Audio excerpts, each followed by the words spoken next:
Good evening, good evening, good evening, good evening. Welcome to another BeoTalk. Good afternoon if you're in the US. Good morning if you're in the Pacific Not somewhere. if you're not. Yeah. Hope everybody's doing well. Welcome to another BeoTalk and all that. Let's do some Episode shilling. 380. Yeah, it's It's a nice number. I would it's say. been a while. It's a nice number. Let's go do some shilling. Go buy some stuff at Skinny Play for like an A9, or we're still in the year of the horsey apparently. Mm. Yeah, I can only thank Chinese calendars by the Davidoff releases because they do that. Use the promo code for 10% off as always. Link is also in the description, but it's now also in the chat. Then we have our friends over at Greeno Studio. They have things like handcrafted aluminium for your theater. Use the promo code for 10% off there as well. I mean, it all goes to you with no kickbacks or anything. So That's nice. yeah, I mean, I mean, if we were here to make money, right? Like, we would have a better option than buy me a coffee for Willie. Exactly. Speaking of which, there is a buy me a coffee which we use as our super chat. I'm not sure I actually put that link in the description, but here it is in the chat. So buy Willie a coffee if you want him to be awake. That's it. I made a mug too. Yeah. And I'll keep monitoring this. This is a way to ask any question that we can answer both legally and otherwise. Anything goes, right? Like, it doesn't really matter. And if you're in Europe, go buy some cables from Sounds Heavenly. Steve makes the best cables. So there you go. I don't have a promo code for that. So if you want one, go bugger Steve for promo code. Oh yeah, come join our Discord. I think I forgot That's that last week as well. I think so. Don't come join it if you're some AI professional, apparently looking for VPs and CTOs and stuff. Like, what the hell Posted was in that? every fucking chat. Yeah. Because there's a banhammer swinging around for that nonsense.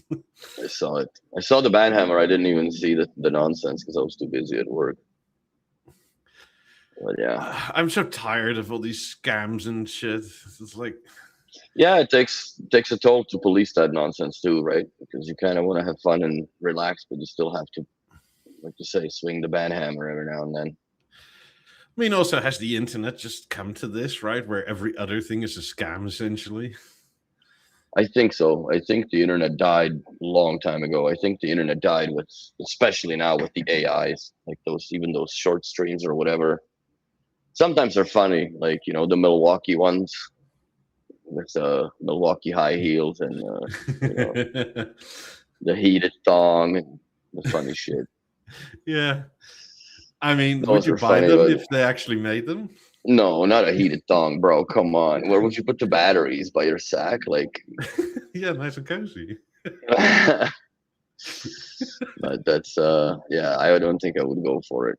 I would go for a Milwaukee M18 coffee maker and possibly a microwave if they made one. I think those would be very necessary. Makita makes it. Fuck, why doesn't Milwaukee? Yeah, do you just want a drip coffee maker, or? Oh, it'd be great if they made an espresso.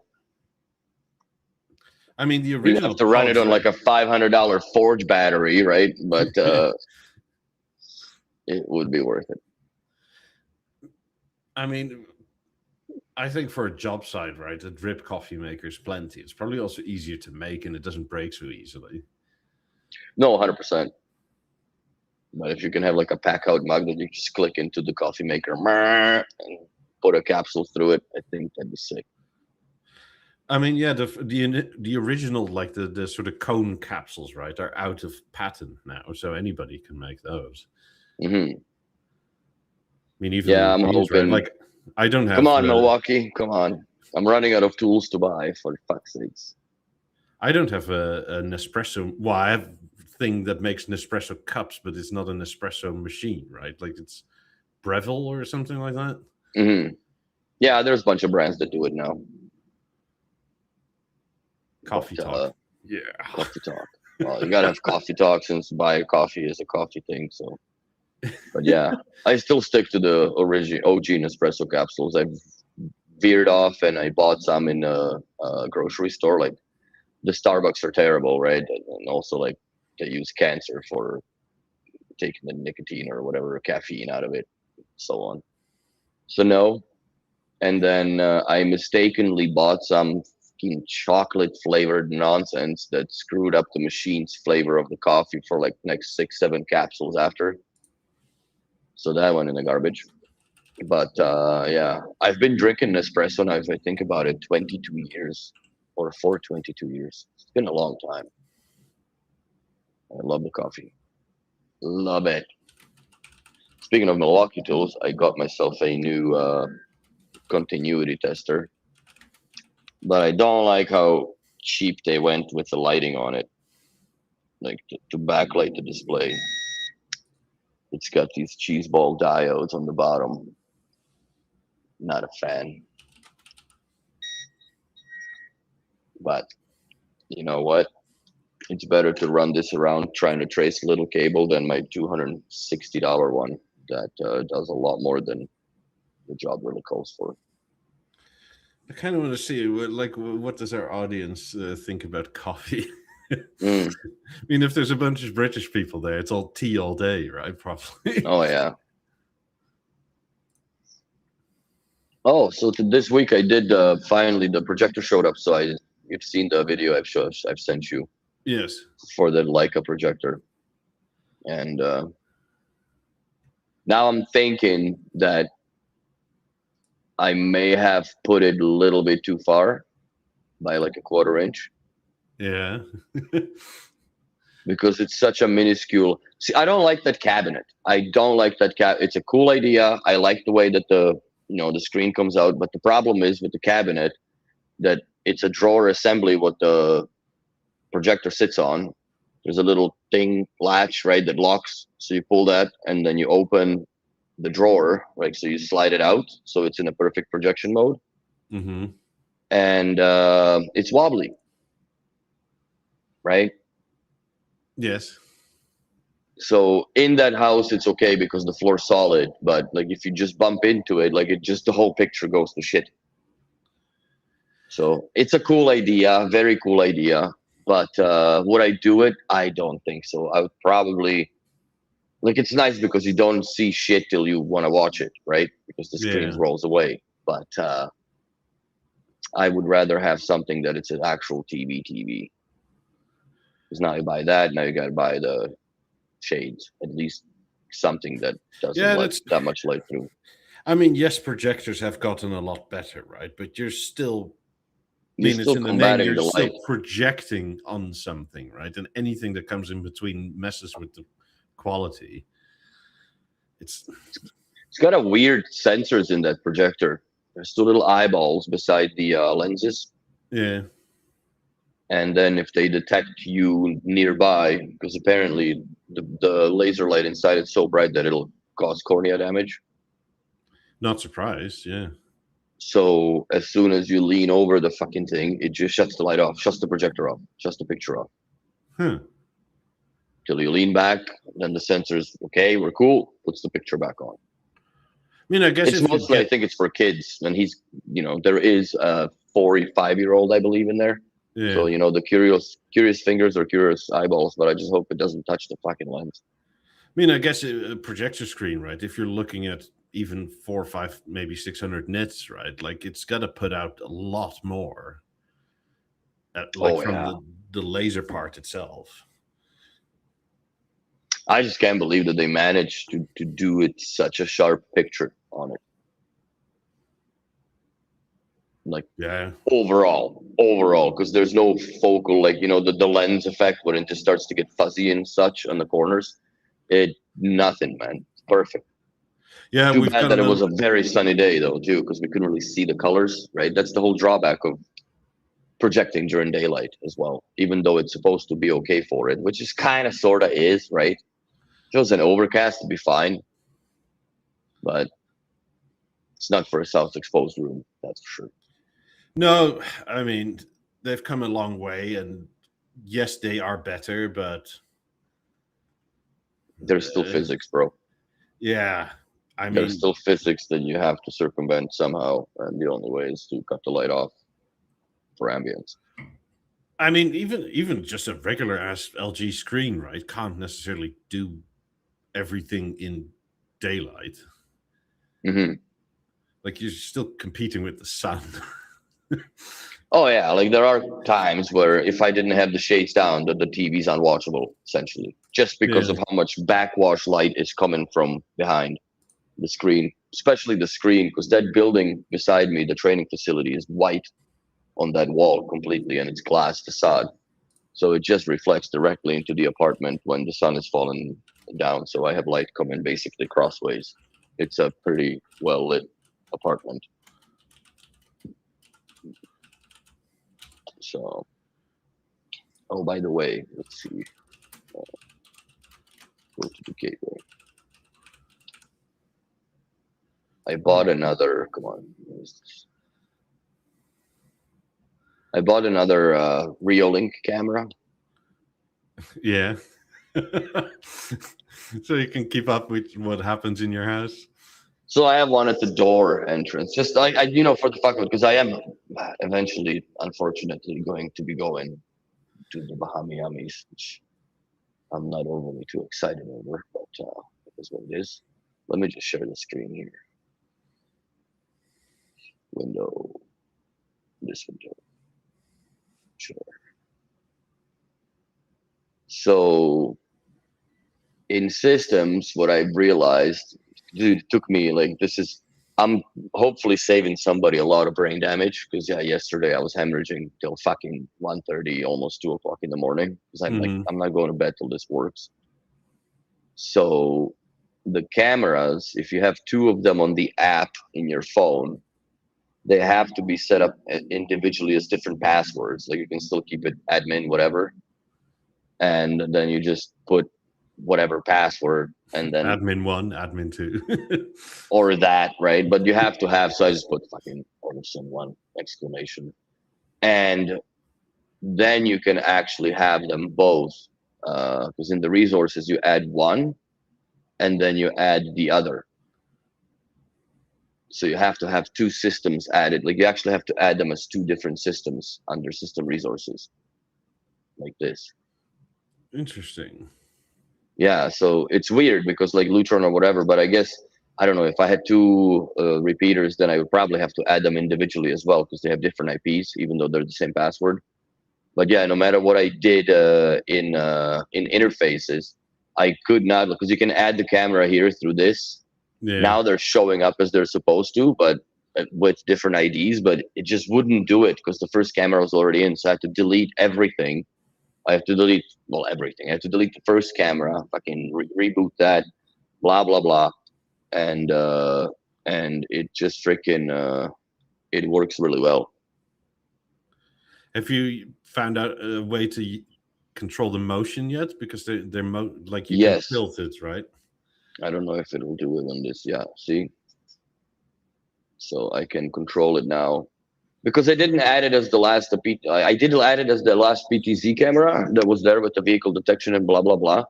Yeah. But for some reason it just wouldn't work, and now it's let's see if the battery is charging there. Yeah, it's still charging. Like literally too, like I can't be bothered to get up and look around the corner to see my battery's charging.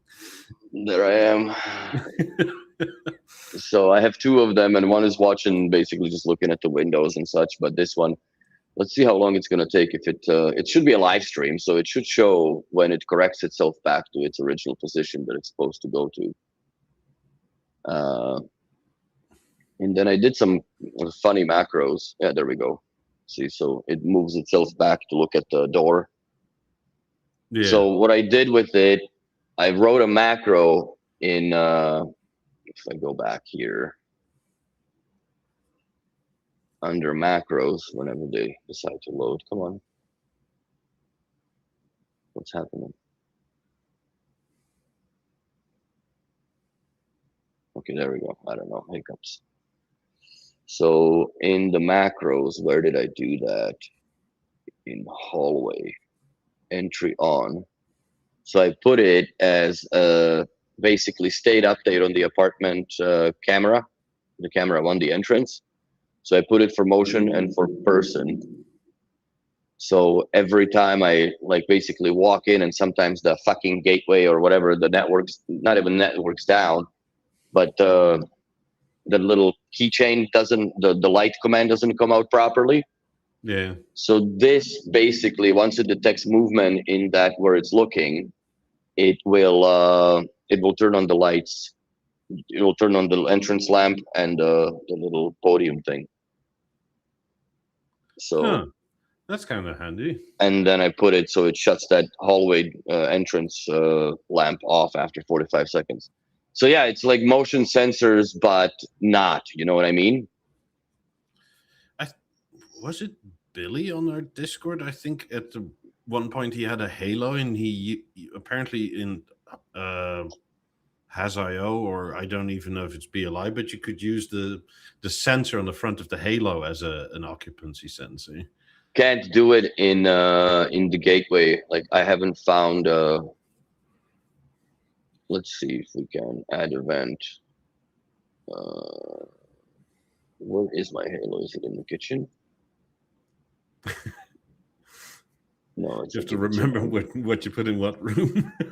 Halo remote button pressed. Oh, state update. Let's see.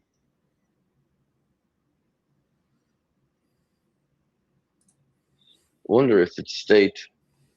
What is it? State active.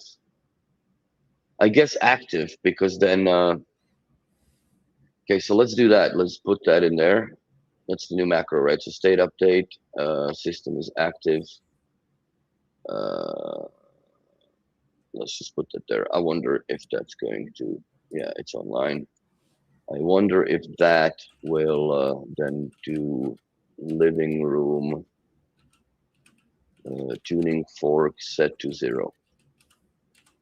So technically, if I pick up the fucking Halo, it should turn off the light, and it did. Okay, so it does work.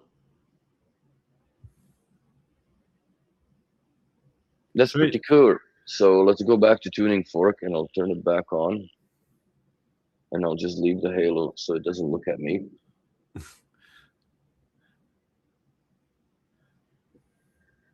Wait for the screen to come off. Yeah, it takes what, 30 seconds or something. Okay, it's put it back. Okay, so now if I pick it up or just move. Yeah. Okay, so you can do that. I mean, if you have a bunch of halos throughout your house, right, you can use them as occupancy sensors as well. So, and then we can do that again and put it back to 100 after 10 seconds. Oh, no, that's too long. That's too long. Fuck that.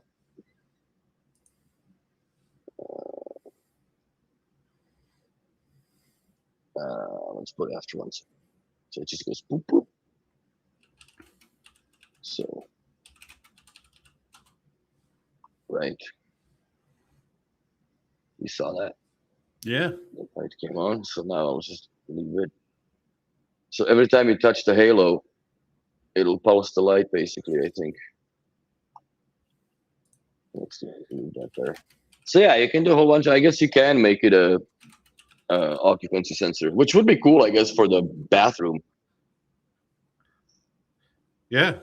Have a Halo in the bathroom. See, so that's fucking cool. Okay, but it's a very annoying macro, so we're gonna delete that. But the proof of concept works, right? We've got that across that this does work. That's pretty slick. So yeah, and then I have to roll it all in there. So anyways, we can shut that off and see what happens to the stream. I mean, again, right, but you're so shitty with your marketing around the Halo. Like, this. It was That launched as, remote is the shit, man. yeah, but not for what it's advertised for, right? No. It's never meant. I don't think it's ever meant to have been advertised as a audio remote control. I mean, Ever. and now with software, it's kind of a TV remote too, but it really shines with home integration. But yeah, that's fucking cool. Now it's not gonna. Now it's inactive. Okay, it's not doing shit. Good. But that's not a bad idea. If I have another Halo to put in, like, let's say my office, so if I walk in there, Yeah, light pops it'll on. just turn the lights on. Never there longer than a few minutes, and even if you're there for a few minutes, like, you always move around where the Halo is, so just keep it on. Son of a bitch. It's an expensive ass occupancy sensor. Yes. But yeah, so technically you can even have a message pop up through your speaker saying something. Get out. That's right. Or go to bed. Yeah, you can do that with the Halo for sure. Because I bet you, like everything else, right? You can set like time limits on the sensor and stuff like that as well. Like where it doesn't do that past, I don't know, midnight or something like that. Then you would do it with system modes. Yeah. Daytime, nighttime.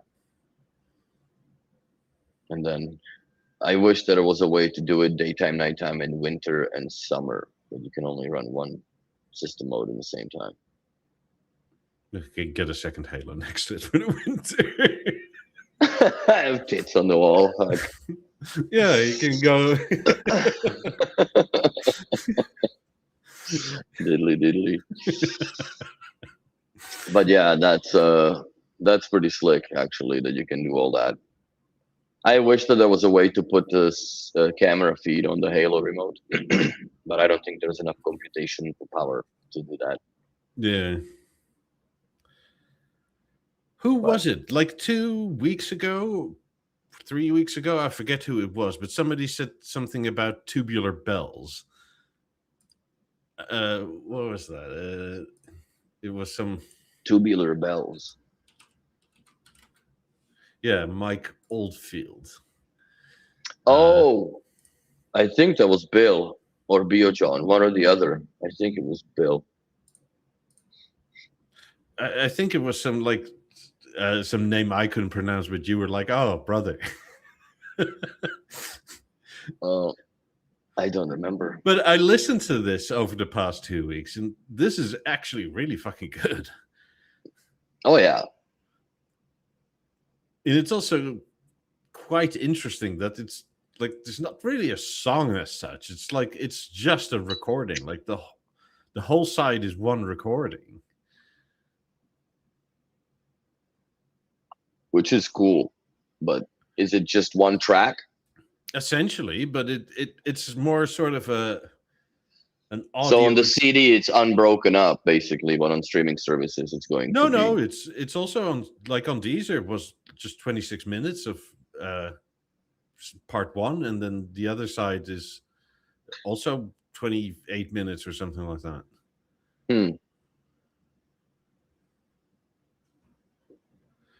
I mean, the original, or the not the original, the initial 2 minutes or something.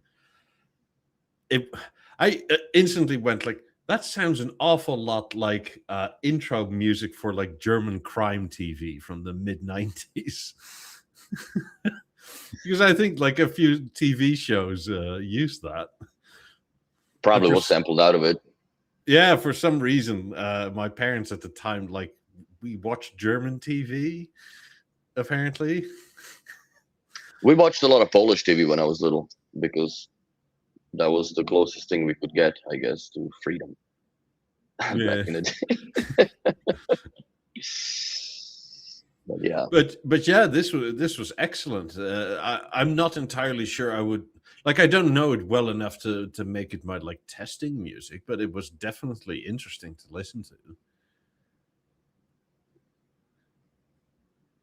Yeah, I use a few tracks. Well, like I've been saying that on the podcast forever. When it comes to the testing tracks, I have my trusted old remastered Depeche Mode Ultra album, which actually resides as disc 4 I mean, if you were on to the test 9000. something, would you now do it over CD still, or is it more like digital? It's more streaming services. But I do prefer, if I can, to plug in a USB stick. Let's say if it's doing the theater thing, right? Then you can plug in the USB stick and play it through the media player within the LG screen, and it's still basically 1-to-1 more or less. If it's stereo, it's stereo. But yeah, I try to do that. I am considering to buy the Bio Grace before I go to Bahamas, right? Because that's where I'm definitely gonna put them through a good listening test and It's see probably how they. also where you have the most use for them, because like it's And not like that's you can take your exactly it. 90s with. No, so and apparently they are. I haven't heard them yet, so I can't really say how good they are, but I'm sure that they're gonna be balls to the wall. So I'm gonna do that. I'm gonna do that for next week, probably before the podcast. So we'll try them on the podcast too. But yeah, that's the point I'm trying to make now with the hat with the Bio Grace is that I might migrate again to Tidal instead of Deezer, which also makes nonsense and headache because I have to redo my entire programming in here. Yeah, I mean, I think we've asked it before. Like, what do people listen to, right? For like Hmm. testing music, and I see Pink Floyd come up around. A lot. Other people like also said this. The what's his name? Uh, Mike Oldfield, that made this Tubular Bells thing. Apparently, he wrote it when he was like 17 or something. I'm surprised nobody's listening to Chris Rea for test tracks either. Chris Rea was good. Phil Collins is also good when you want to go for drums. I think Phil Collins has this weird sort of stigma around it, right? Like, and it's partially but like I look at it for the music's sake of it, like from back in the day, because that's more or less what I also grown up in when he was popular. Yeah, Dire Straits, those were good. I mean, Brothers in Arms is a really good album, actually. A lot of what they did was extremely well done. I mean, Dire Michael Straits. Jackson is a really good reference point, though, without a doubt. Yeah, I mean, Dire Straits. I mean, probably Michael Jackson a little less so, but right, Dire Straits. Those albums are so well made, you essentially can't remake them live. No, you could, I guess, but yeah, but I mean, they're so perfect, right? Like whenever you see them play live, it's always sort of like, yeah, the CD is kind of better. mm-hmm. It's also like, I mean, just being in the studio, right? You have so much more control over your space and all that sort of thing, and you can perfectly time everything. Yes. I mean, there's very few artists where like the CD and the live act is more or less the same. Yeah, that's true.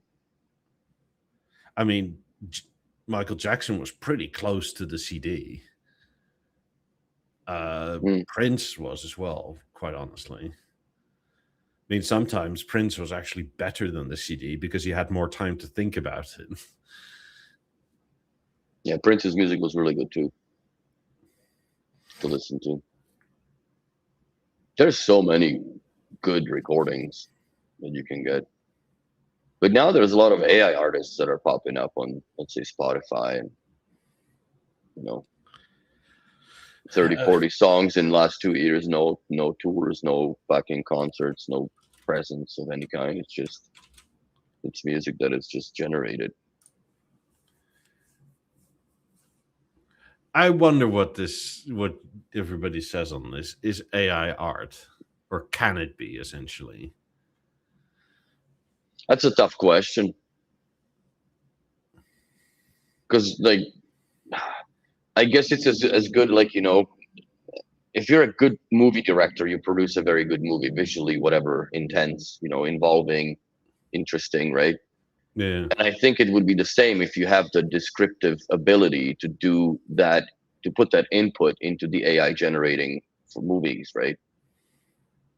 Because it can literally do what you are imagining.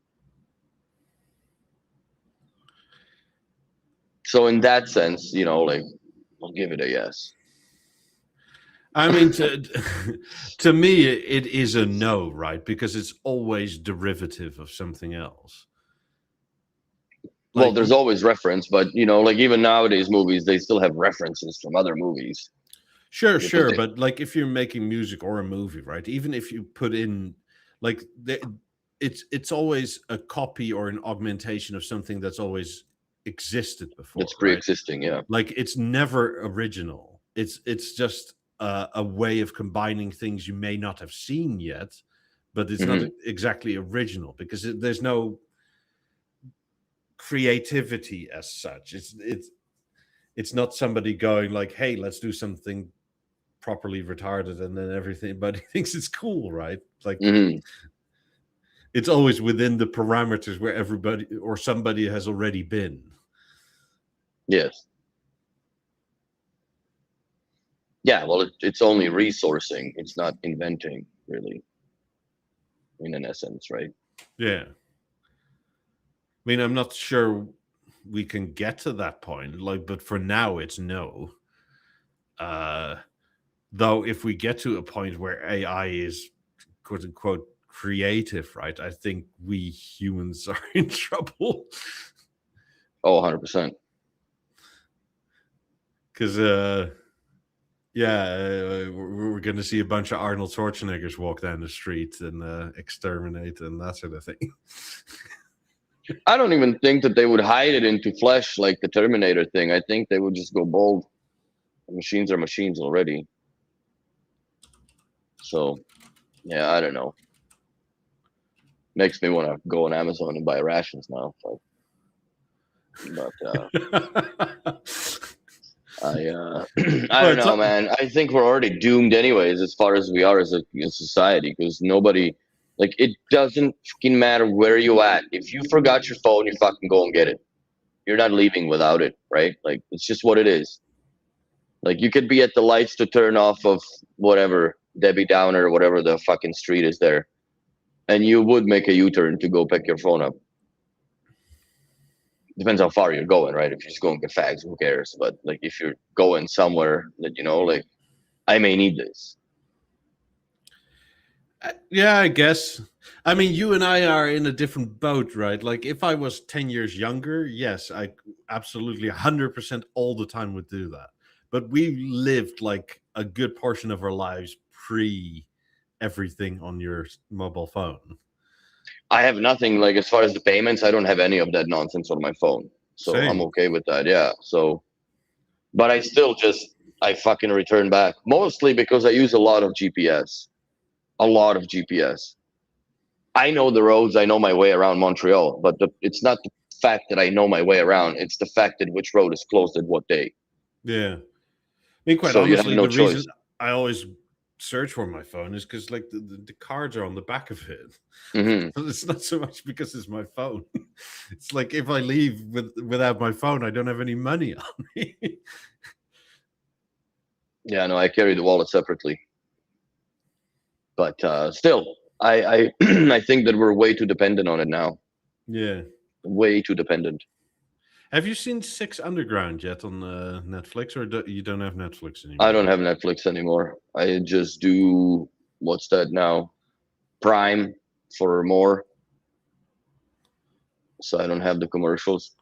I don't know. I've been watching that Fallout and I kind of fall asleep at it.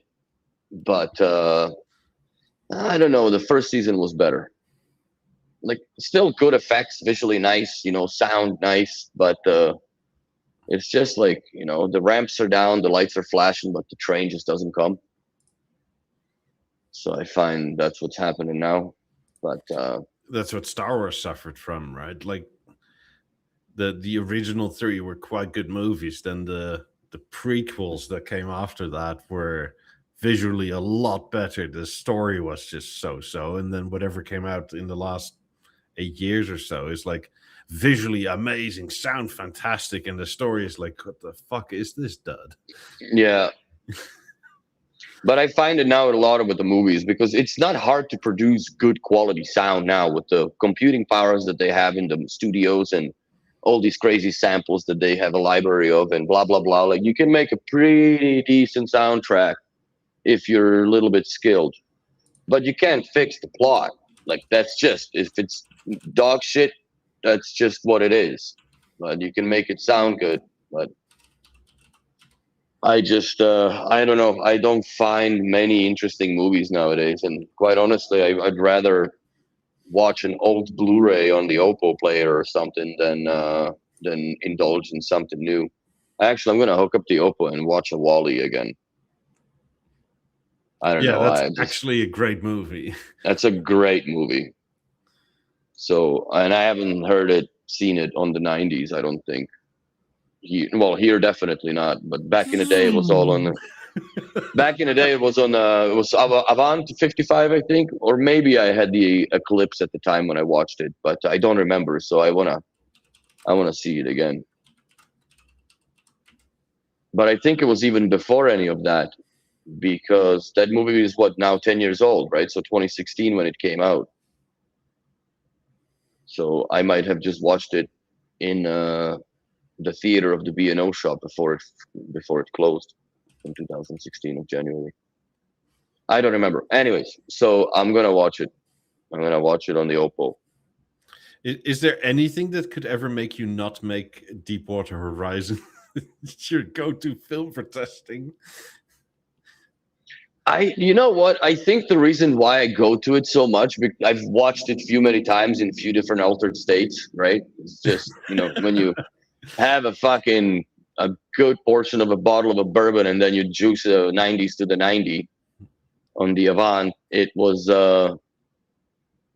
just an experience. I think also the fact that I had walked in parts of those facilities, because some of that stuff that not that you see in the movie, but for these offshore platforms were assembled in Calgary at the time. And not at the time when that happened, but I think like 2010s and whatever. When my really good friend was working he was a commissioning electrical engineer for all that shit. So I walked through all these parts of these modules because they basically just put them together on the site and welded or bolted together, and that's it.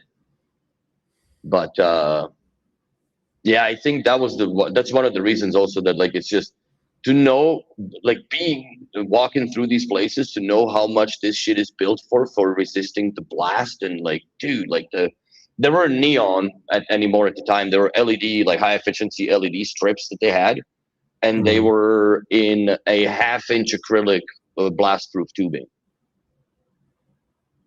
That's a lot. Oh, bro, and that was like regular. That's the hallway lighting. It was insane how much, like, if shit goes off, like how much it has to withstand in order to not just fall apart like matchsticks and fall to the bottom of the ocean.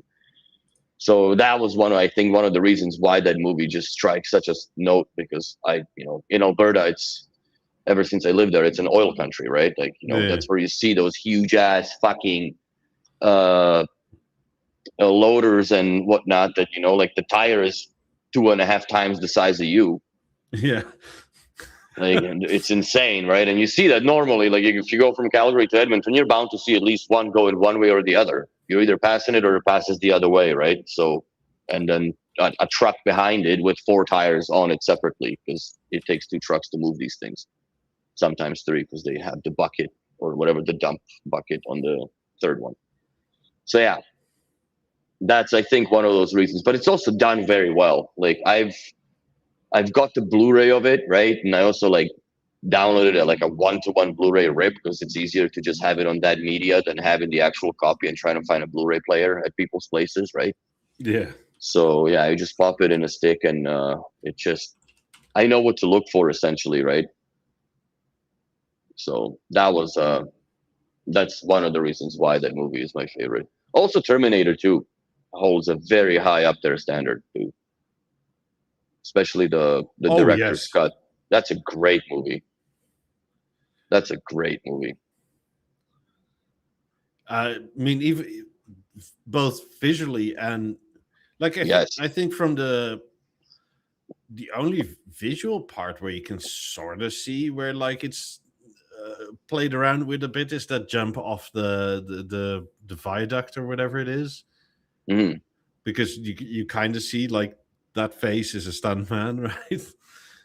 Yeah, and also the dummy when he hits the middle pillar, right when just before the truck explodes, like you can see, yeah, there is a human-ish figure, but it's not no T-1000 because it's just like, but you know what? The cinematography was great, and for the time, what they had as abilities to do anything with computers, I think they just did a great job. It still stands the test of time as one of the greatest movies because none of the other Terminators after that, it was just a fucking cash cow, in my opinion. One of the more underrated ones I feel is the one with Christian Bale in it. It's actually a decent movie. That one was good. Terminator Genesis, I believe. Yeah. I Yeah, mean, that one nobody ever wasn't talks bad. about it, but it was quite good. Yes. Also, Aliens are like, well, they're too old of a movie, but the newer ones, I guess, for me, I think the Alien versus Predator was really well done acoustically as well. I don't know if people have seen that, but that's a good show too. Very good movie for an like an OLED panel because there's a lot of dark scenes and it just shows so fucking awesome. Yeah, very much a fan of that. Yeah, Dark Knight was also it's awesome. Top Gun obviously goes without saying. I mean, the original is still fantastic. Yes, I but can't believe that.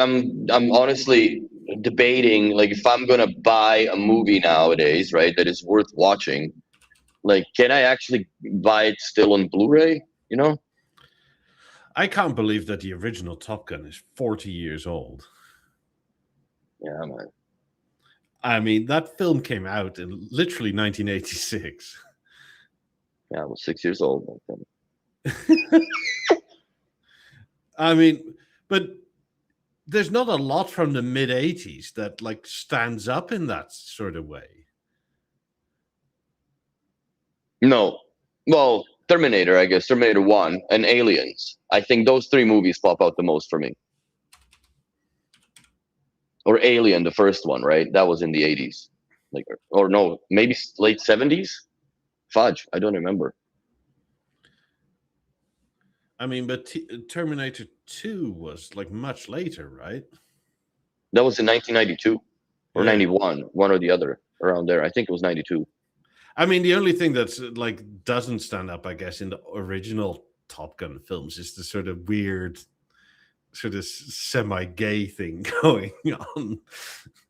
Like this is like The that was. humor's changed. Yeah. Well, it's also the volleyball thing, right? Hmm. It's all a bit like we're slapping male butts around here, and it's cool, man. Don't ask questions. We. Like I don't mind it, but it's so stark compared to nowadays. It's sort of like Yes. So. I mean, it's also like I'm done rough and tumbling with the boys. I'm gonna go to my love interest now. It's like Fifth Element also is a good movie. as That a was very film or well made. because of the visuals or I think overall cinematography was done very well on it. I probably would have to rewatch it, like I don't know, a Blu-ray copy, I guess, in order to get the full sonic experience of it. Because the streaming is not the same, man. I just don't find it. I don't know. Maybe it's because of the '90s they exposed too much that it doesn't sound like if you do an A to B comparison from a file compared to a stream, there is a big difference. Even acoustically, you can hear it. It's less compressed sounding from a file, obviously. yeah, Speed was great too. Yeah. Also, Matrix. Matrix was very good. The whole It's story of it. yeah, it's kind of crazy that that came out that long ago, and also kind of still holds up, if not just fully. I think holds Matrix up. came out in 1999, right? It just came Yeah, out before the future became yeah. past. So Zyra was very fresh in Canada back then. Very fresh. I barely understood, and especially that movie. Like that English is very heavy for a newcomer. I didn't understand shit that was being said more or less in that movie. But over time, I guess you just catch up and you rewatch it. But yeah, it's pretty cool. Very well done too. A groundbreaker in my opinion.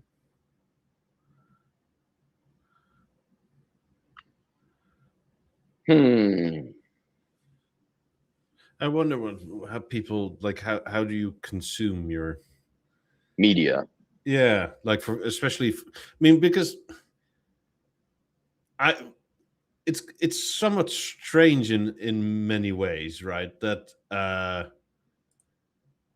for video or audio with video, everybody sort of nah, you need 4K Blu-rays or whatever. But then for high quality music, it's like no, streaming is perfectly fine.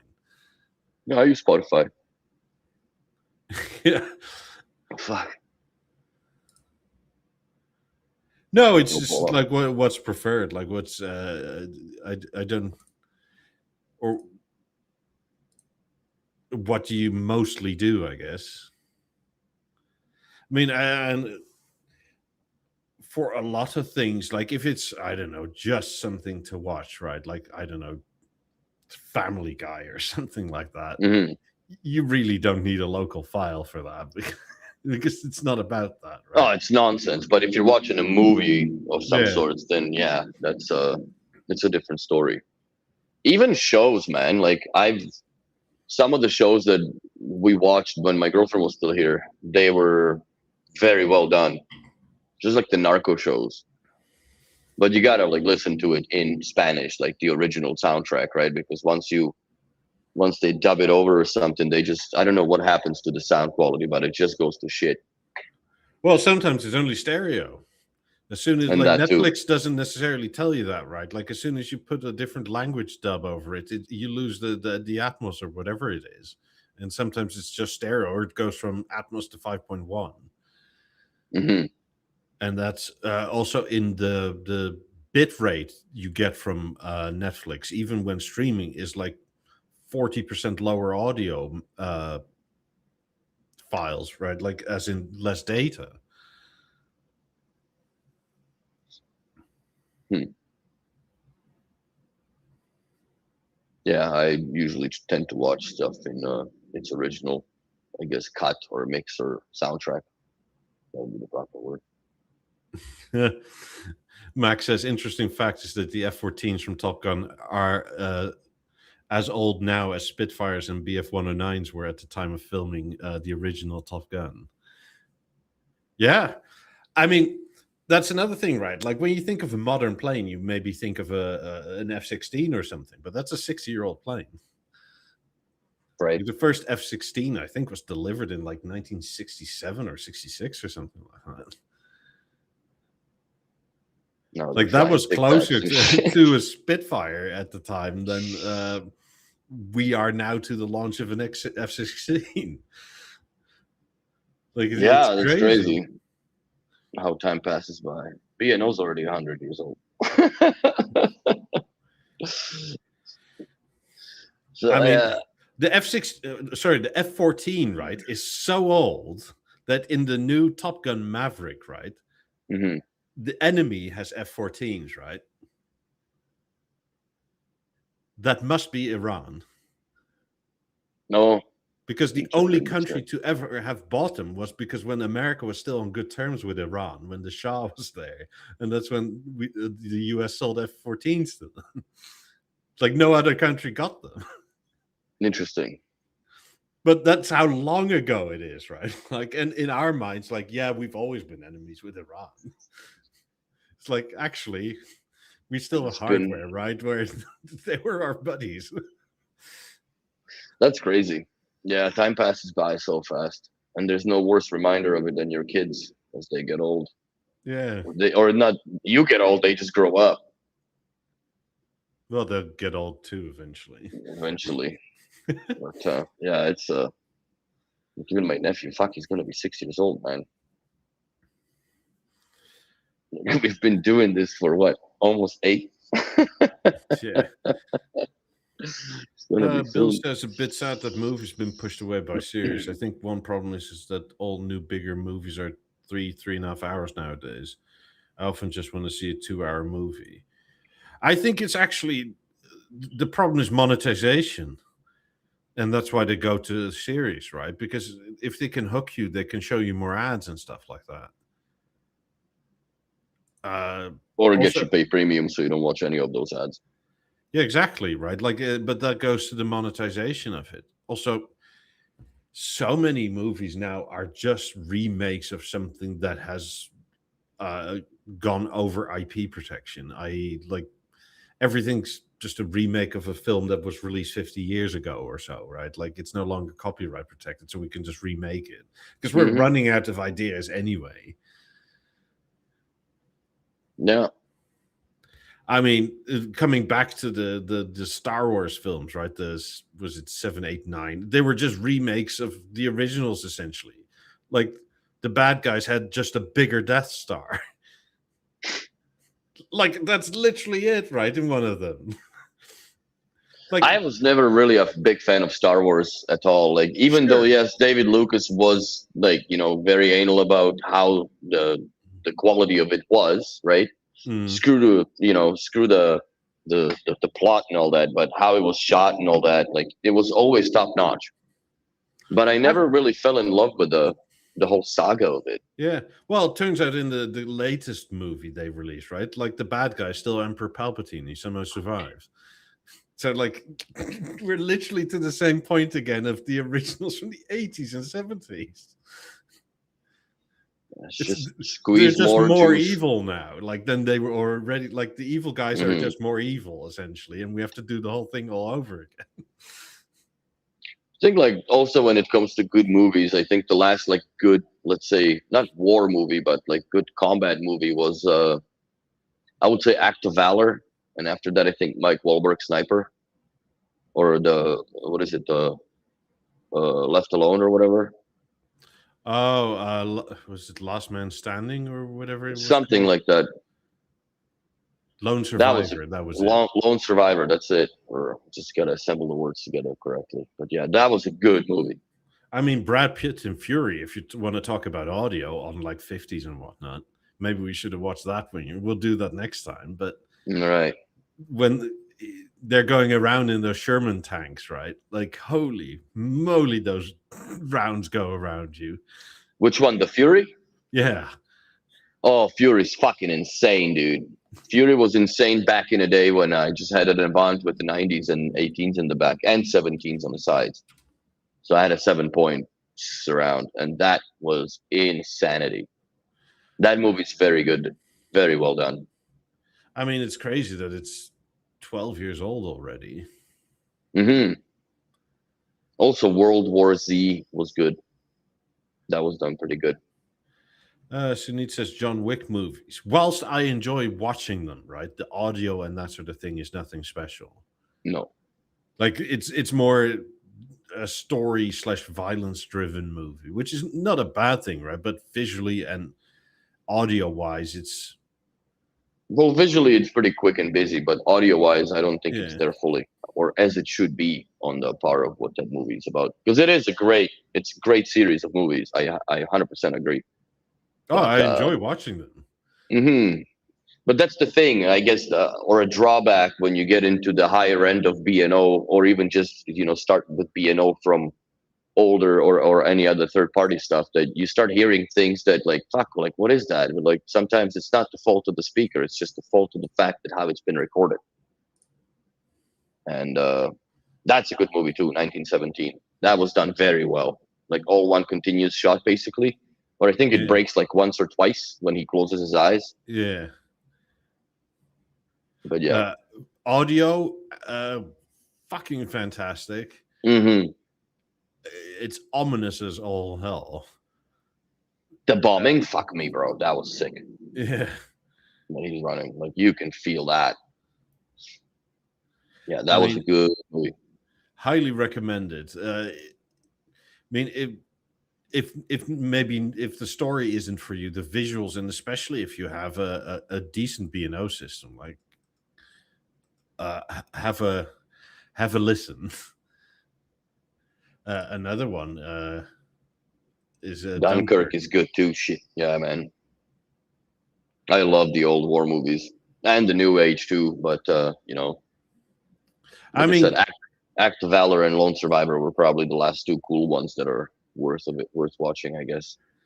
with Dunkirk, right? If you have a decent Atmos setup, those Stukas coming down, holy moly! That's insane. I'm sure. Yeah, it's well, that's another thing, right? Like the Germans, like it doesn't make that sound just because, right? They actually put like an actual whistle device on it, literally because like it makes Yeah, you yeah, scared. yeah. It's just those psycho wars at that point, Yeah, or and psychological warfare. I can tell you from listening in my living room, like you watch it, it's like, fuck me, I'm actually getting scared. I'm just sitting in my living room. Yeah, imagine you're on that beach. God, Yeah. but yeah, good times. I mean, in terms of a reference movie like 1917, Dunkirk, that all works. They're all pretty good at. I mean, I would say for anything for you to use as a reference, right? You probably have to watch it a few times. Dune is fine, but I find it's too base heavy. Like I think they went too much on the woofage. I don't know if it's just me, but I just find it hum constantly there in the movie that is ever so present. Yeah, it's meant to Uh, be there. I know, but I know it's supposed to. I find it fucking annoying, but I guess once you get the '90s, then whatever the sound was supposed to be there, that's how it is, and that's how annoying it was. Well, if you listen Oh boy. like attentively, right, to it, like the hum isn't there on the other planet. Hmm. Like on the sand planet, that's where the hum is constantly. So whenever they're on other planets, that hum isn't there. So what's the moral of the story? They're using shitty transformers for electricity. No, it's these fucking sandworms and whatever else, right? Oh, And the spice. and the spice. But yeah, yeah, there's a lot of good movies. But see, but we're digging. It's hard to dig for good movies nowadays that are just good on all or overall. There's really not that much coming out. I mean, the last 5 years have been kind of sad Mm, because it's like so much is a remake. Like, and it started happening a while ago, right? Like, even something like that film, The Departed, right, with Jack Nicholson, DiCaprio, yeah, yeah, yeah, yeah, yeah. Wahlberg, Long like time ago. everybody, right? That was a remake. Like that wasn't an original. The original film is like from late 80s, early 90s in Japan. Hmm. So it's like I just happened to have seen it. And it was sort of like, well, boss, I still like this, right? The Departed is a great film, but it's it is a remake. Hmm. I do agree, Sandeep, that yeah, we went full superhero on that on the movie nonsense, and I think that yeah, it's hard to depart from that now, in my opinion, as well. Well, that's the thing I think where Well, because they invest into the toys as well, right? For all this shit. So it's a double-edged sword for how much. yeah, but also the rides. Like Mm, it's like it's the monetization model, right? Like it's more of a sort of merry-go-round fair attraction kind of thing. Because I mean, Disney builds like Iron Man rides around Iron Man films, right? hmm. And it's all to get some money back or make more money, I guess. But it's sort of like, can't we just have something standalone that's just a good film?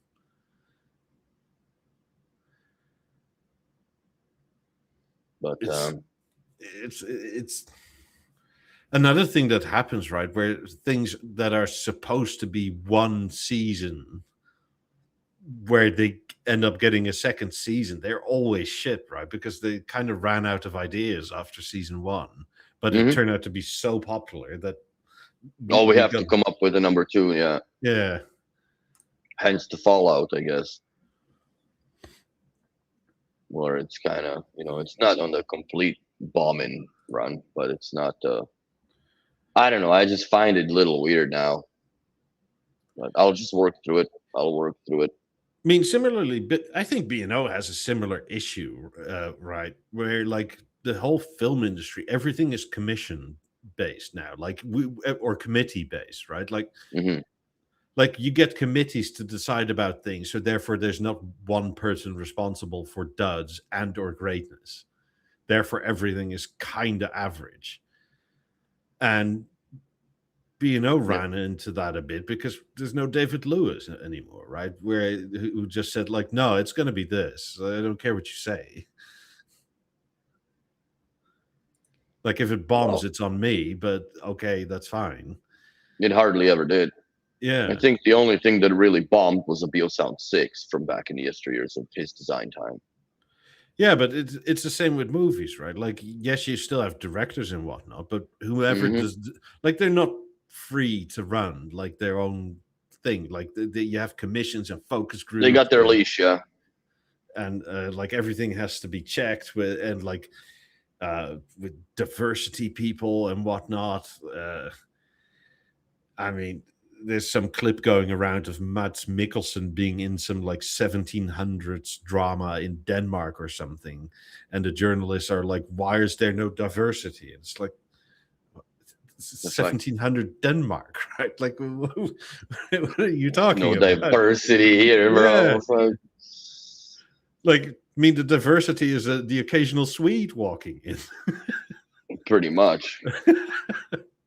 Yeah, like you'd be shocked to see some Slavic guy walking in from all that far out, right? Because Yeah. it's not like you're not sitting on that fucking train to go. There was nothing before that. Horse cart and a buggy. But similarly, right? You only get to those sorts of weird places through like committees and where like everybody has to have a say. But when everybody has to have a say and be heard, it's generally never really any good. No. I mean, I don't know. Think of a Qin dynasty drama or something, right? And there's I don't know uh, a bunch of Native Americans walking around. It's like, wait, what? Like, how did you get here? Hmm. Like, unless that's the point of the show, it's kind of strange to have that. I agree. I mean, Tom Cruise was already pushing it with The Last Samurai, right? A little like, bit. like it made sense in the time period because America did roll up on Japan with like ironclad gunships and like the Japanese coastal batteries or defense literally couldn't do anything against ships of that sort of might. Hmm. So it's, but then to like I don't know, fully uh, go like, yeah, I'm gonna get trained by all these people is like, okay, maybe I doubt it somehow. Nah. But yeah. So thank you, Prop Seth, for the cafe. Much appreciated. And I'm not the one that's going to do the reviews, but I think it'll be justified. I think the earbuds will justify themselves because once I get them next week, I don't know if they're in stock, but I talked to Cream. Apparently, it's fine. Once I get them, I'm going to do the next podcast. I'll take the cans off and I'll do a whole podcast with them. with the Bio Grace and see what you guys think of the Yeah, sound well, I quality. mean, I did my review on the H100s, right? And I Mhm. guess whoever donated coffee to you liked it, so thank you. Sweet. Yes, but I But definitely will. you had some time with them here, so you can probably hopefully compare them somewhat. Oh, they're exquisite. The Yeah. only thing that I didn't like about the H100s is the laying in the bed on the pillow listening. Because when Yeah, you turn because your head, it's the on the outer wheels start to ring. fucking rotate. So that's the only annoyance that I've come across with them. But if you sit there like a Dracula, the in the vampire stance and you don't move your head, they sound sick, man. But they do sound sick. Like I remember most of the nights I would listen to them for at least 2 hours after, right? I just would go through whatever the fuck I had in mind and then some. But yeah, the sound quality, the imaging, like it's first you find them that are not too loud, right?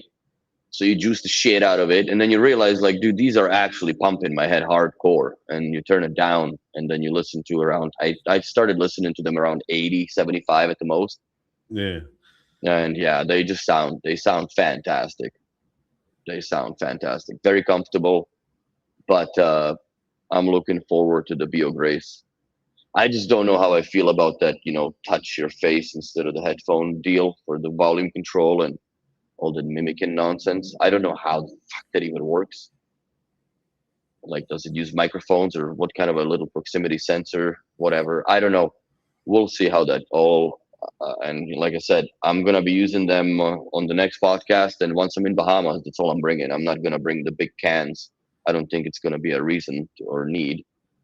And also, like, your ears can breathe better than having these big fucking things on your head. Even though it's only 22 degrees in there now, which is not bad.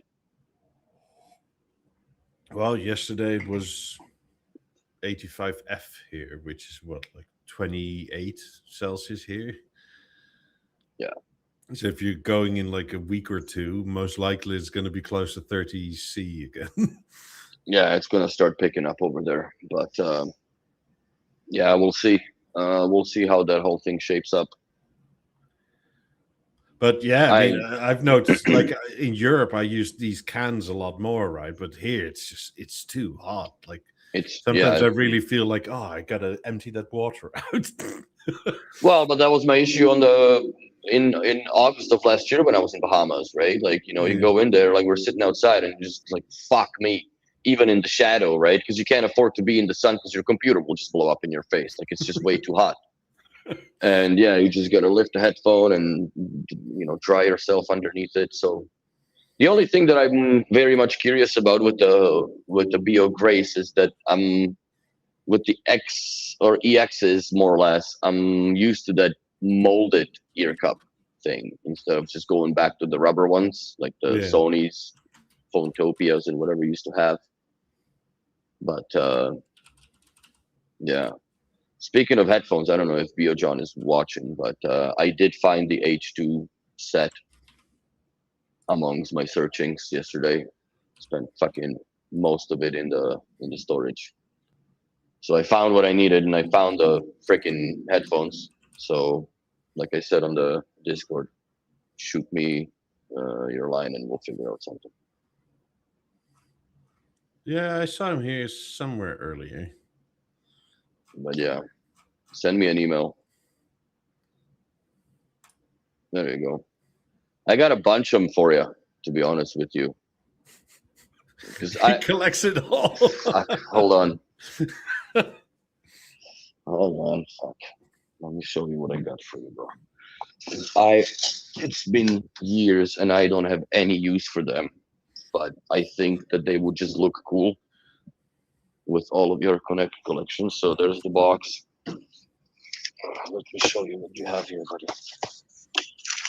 It's all formed through eyes, but there's the white, the gray, the black, and I think you already have a pair of the black ones. And then the DeWalt yellow. There you go. but also my favorite ones, which are the not Milwaukee Red, but they're red. So that, and I guess God, that's the those are old last. school. Fucking right, and that's the last piece that he's looking for in his collection. So let me know where you live, and if you want and you're interested, because these usually just hang off of my office lamp. Like there's no use for those, but I am willing to pass it on because some is junk and to some is a treasure. So Yeah, he lives off some fjord in Norway somewhere. Hosentragen. I mean, he's like So- the original pole vaulter, right? Like, So yeah, those are Form 2 eyes, as one would call it back in the yesteryears, where phones had a fucking headphone jack, and they have a microphone built in them with the volume regulator. So those are fun. And I have a set of Form 2s, the OGs, with a 3-meter headphone cables on them. They used to be for like the 9000, I guess, spec. You can plug them in. I'm not entirely sure where like initially I hated it that we lost a cable, right? And I've been using AirPods now for like 2 years, and I'm not sure I would ever necessarily want a cable again.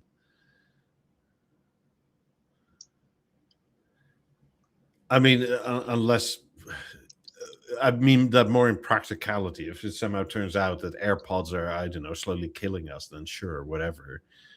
Mm. But like modern day earbuds that are just wireless with Bluetooth or whatever technology, right? It's gotten to the point where it's so functional, you kind of don't miss the cable. Mm. And I'm not sure for like what you tend to do from a phone, it matters anyway. No, for me, one thing that I'm also looking forward with the Grace is the fact that I could hook him up into the airplane thing. That's a plus. I'm also very curious that if I hook him up analog output through this, if there's going to be a lag in my game. Yeah, because for some reason with the EXs or any Bluetooth on the bloody Samsung, it lags my shit, bro. It's not that it's unplayable, but it kind of sucks because your actions are delayed, right, with the sound. It's weird. Yeah, exactly. Basically that.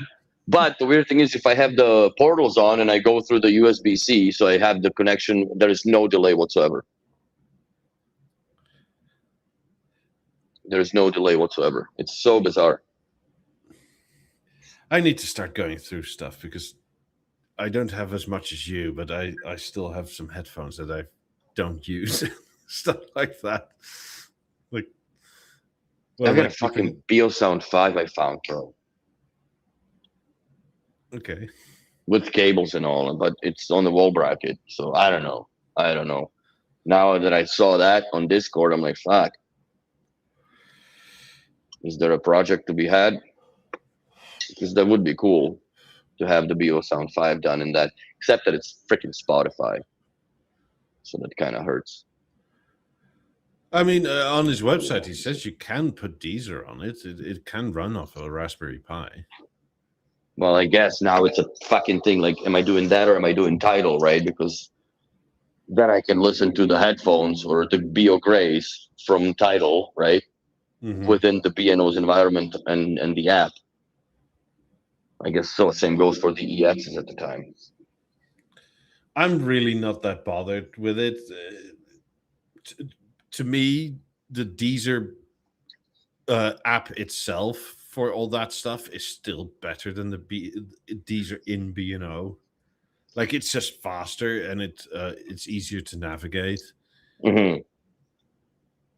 Well, for me, I guess the benefit is that like the Tidal app is so alien to me that by learning it, I might as well just have it interlace into what I'm already familiar with on, the Bang & Olufsen side, right? Yeah.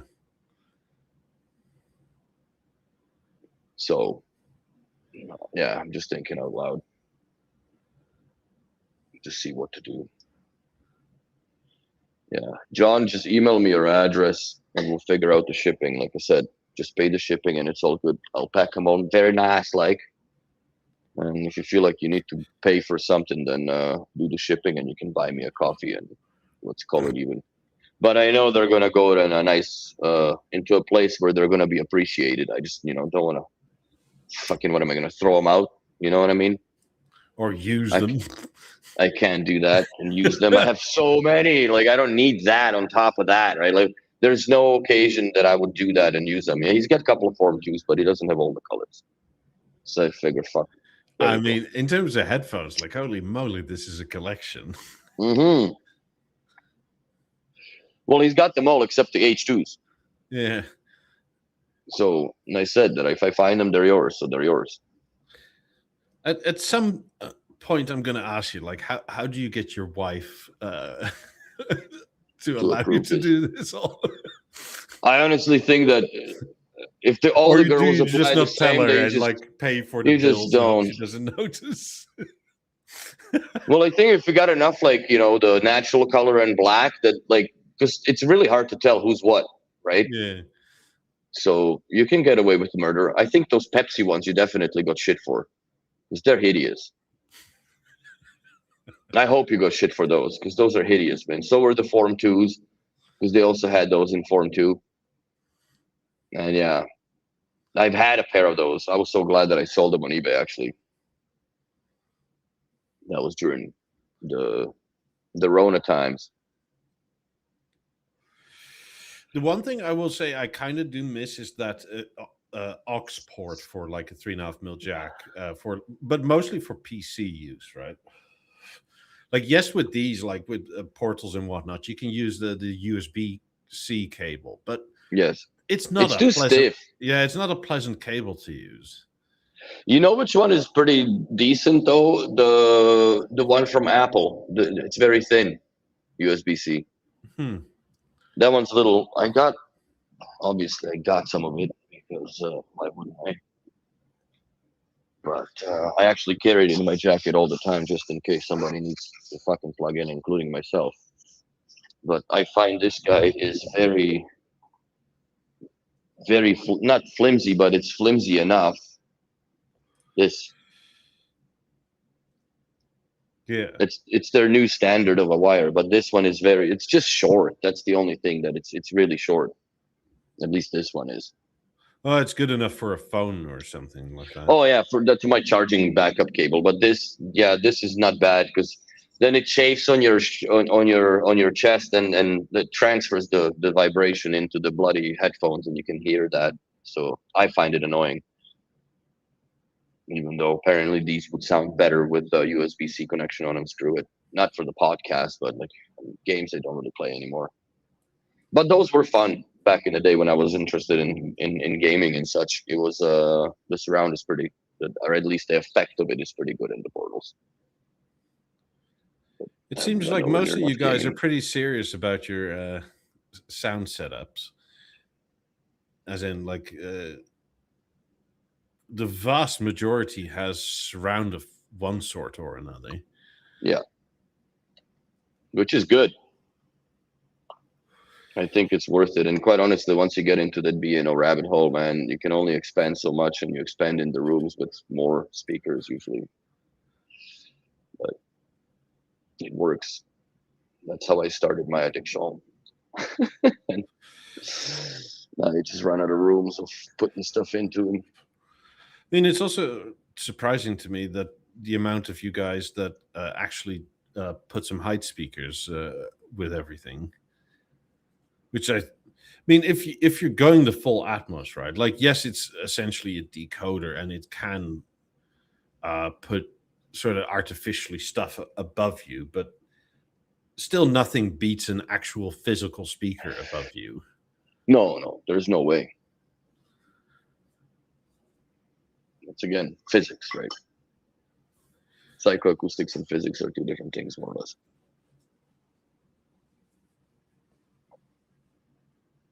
Well, Bill has spoken. The title app is also better on its own than in the Beano app.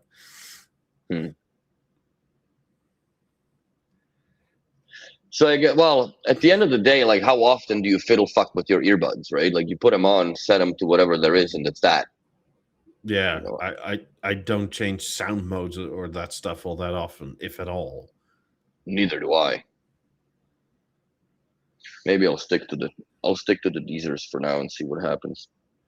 I guess the thing, if anything, I change most, but it's one time set and forget, is the change between like optimal but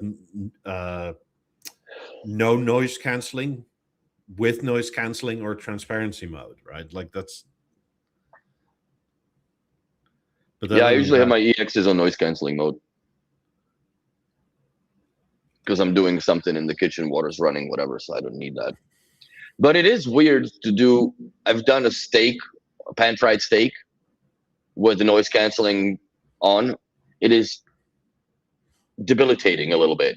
Like it really is tough because you can't hear the sizzle properly. So it's really hard to gauge the bloody steak, man. I had to take my headphones off. That impedes. So I'm sure that the Grace would be even worse for that because they cancel more.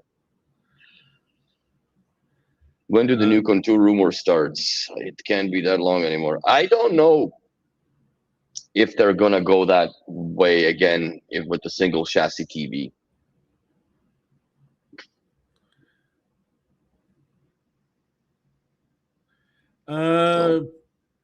I would have to hazard a guess that it's, if they decide to have something like a Contour, right, that you're gonna most likely hear something about that, give or take, in the next 4 months. Maybe it's 2, maybe it's 3, maybe it's 4. But if they're gonna wait much longer, then it's probably not gonna happen. I'm more or less trying to see when the rumors of the new reworked harmony of some sorts will come true before I see they're gonna start dabbling with a new what is it, Contour, I guess. Yeah. I just also don't know how they would well, it would be cheaper because like to strip all that aluminum, how would that communicate into the design of it, you know what I'm saying? Yeah. Because the form factor is completely different, at least from the front face with the big tweeter or those two tweeters, full range speakers with the tweeter up top going. I think that there might be a limitation of how that would look. I don't know. I'm not a designer, but I just don't see them doing that because it's also a burn with LG when they change the models and all of a sudden all of those MDF backboards that you have not sold are stuck in factory and they're fucked because you no longer have the TV display that fits inside it, which we've come across as well as a dealer back when Quebecson, that, you know, like you have these TVs and now, or you have those back boxes and now the TV's changed. Now you're like, oh shit. And if you missed the train and you forgot to order yourself a panel for that, now you're sitting on the box, right? Yeah. That you can't fit the bloody stage into, but now where you source out the TV that's now been discontinued by LG. So I think that's a little bit of a gamble for them, and I don't think they're going to go that route anymore. Especially with SDB brackets being around and then producing all the auxiliary bracketry solutions that they don't have to really design-wise worry about and production-wise. Yeah, I do think SDB for the Premiere makes very good brackets. And that is probably your best bet of going with that, even as a B&O. I wish they made a software update for the theater that will allow for backwards compatibility to an Avant stand. Or let's say you pay a little bit for whatever fucking software package when you recycle your Avant and you want to keep the floor stand and you want to put the theater on it with the STB bracket and the screen and so on and so forth. I think there should be something that enables the functionality of that stand, because that TV is not as heavy no matter what, unless it's a 75. It wouldn't be heavier than but then I guess if you're replacing the 75 Avant with the 75 or 77 G2 panel, then that floor stand can take it still. This looks cool. Rotating floor stand. I doubt it's through a remote, but it's manual. But Oh, it's definitely going to be manual, just like it was on the stage. Sorry. yeah. I mean, Max says Harmony needs a big audio bump to compete with theater acoustically. I'm not entirely sure it needs a lot more audio capability in the sense of itself sounding a lot better or powerful. I think it's more not the meant to. processing. Because, I mean, in B&O's mind, right, it's the flagship, so you're going to buy 50s and or 90s with it. And as a center channel, as is, it's kind of already okay. It's just, it's lacking in the processing. What, the theater? No, the Harmony. Yeah, the Harmony, well, it's the AFC puts the old platform, so that's just where it's at. I do like the way this looks. I more like it without the grill than with the grill for some reason. But the Premiere does look good. It sounds good. Yeah. I mean, if I were to get one, I would probably take it off the wall and put it on my sort of, what you call it, dresser thing, just like this. Mm-hmm. Just because it's easier, right? If you ever need to get to any of the cables or whatever else. Well, what would you run to it? 2 power cords and a network. Yeah. If even the network. Because you ain't running shit into it. There's no power links. There's no coax to run into it. There's nothing to run into it, really. You run an interconnect cable between the screen and the panel, and that's the Premiere, and that's that. Only thing that sucks is that goofy ass LG affixes their power cords directly to the back of the board, which is stupid. I have a power plug right down there, and it reaches, so it's fine. Yeah, so you're not. But anyways, like I've dealt with that with the extension cord going in all the way to the back of the VESA mount in mine and plugged everything in there, just spooled it up. But yeah.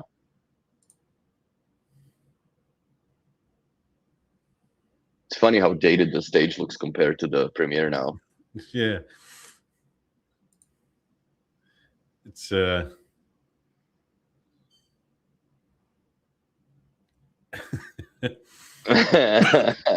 on. Right on, Nigu. That's funny. Yeah, I think next week Saturday I'm gonna drive to Vernon and get some bourbon. This is suffering. If I get my passport, of course. That's a fuck. I forget about that. Or I'll just get whiskey in Bahamas, I guess. Fuck. Yeah, you need to cross the border to get bourbon. Yeah, it's the silly part of Canada. Is the Premiere just 2 rears, 8s, or close traditional to 5.1? I think 4 or 2 pairs of 8s, that's when you get closer to the 5.1 traditionally. I don't think that the triangle would sound good, but I don't think it would sound as mesmerizing as having actual left and right proper. So it's the thing is it's so dependent on where you sit, right? If you sit perfectly in the triangle, I would say yes. Mm-hmm. But like, so you get out of it a little bit. It's yeah. I mean, that triangle really is quite good. Don't get me wrong, but the sweet spot of making it sound like a 5.1 system is quite narrow.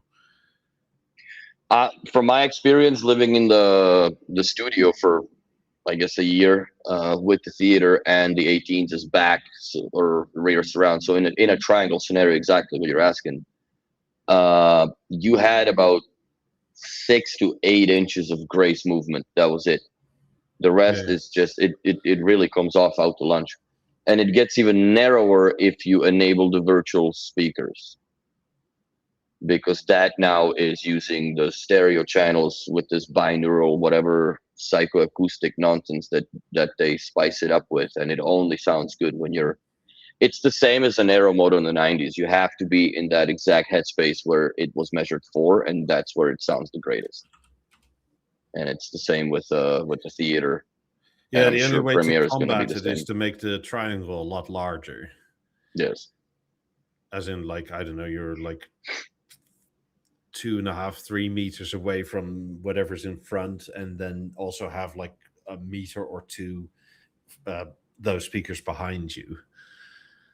That makes that sweet. But if you're asking because your room is not as large, right? Like the closer the rear is to you, the smaller that sweet spot gets.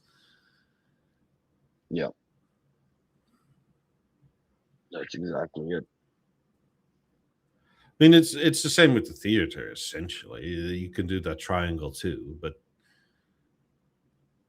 it's Hence very the good. fact, or Yeah. the point is that you have to retune it every time you change the stand or listening position, because that is what fixes that issue, right? Because it retunes it back to where you are. Yes, it's annoying, but it's far more accurate and experience. It's far more, I guess, it's deeper involving than it used to be on the Avant, or let's even say the Biosystem 3 chassis from the yesteryears of early 2000s or late 2000s, I guess. But that was still fun. Having pair of lap 5s with the lap 10 and a set of 9s in the rear, that was a good fucking system. And the 3s is the surround backs.